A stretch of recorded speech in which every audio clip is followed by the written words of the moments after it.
Hi guys, hello sa inyo. Lumabas ang araw dahil lumabas ako hindi. Paglabas ko mamaya alam mo kung ano makulimlim. Binabagyo ako kapag lumabas. Ewan ko ba? Pinagdadamutan ako ng araw, no? Ayun guys, nandito ako sa aming garden. Ay, sa aming terrace. Nandito yung garden namin guys. Ayun.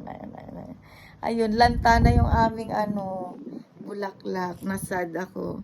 Tapos kailangan pumunta ng forest para magmitas-mitas, maggupit-gupit ng mga wild flowers. Ayun. Buti na lang walang wild animals doon para habulin ako, di ba? Ayun, nalipad ang aking palda. Ayun guys, saan ka ba? Nakita ba kayo ng magandang dilag? Magandang nanay. Wala. Ako yun, magandang nanay, magandang dilag. May pa magandang dilag ako nalalaman. Ayun. Ako ay isang ina. Aking anak, ito. High blood din siya. Ayaw niya, pinapakita ang mukha niya. Nag-iingat ako guys na hindi niyo masulyapan ang picture ng aking anak. Kasi alam mo naman yun.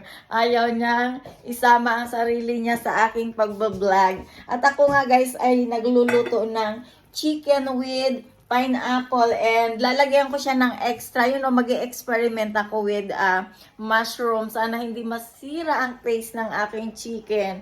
Ayun, alam nyo guys, sa totoo lang masarap na sana siya. Ito. Ayan. Ayan. Diba? Ayun nga guys, makikita kami ng aking anak. Alam mo naman, ang kaligayahan ko ay ang makita ko ang aking pretty little lady. Diba? Ayun nga, kasi 13 years old na siya. Ayun, yun lang guys.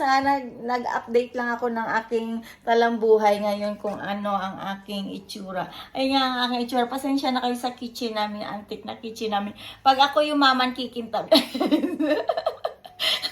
Parang kikintab yung alam mo yung ubal ko sa ulo na kintab-kintab na.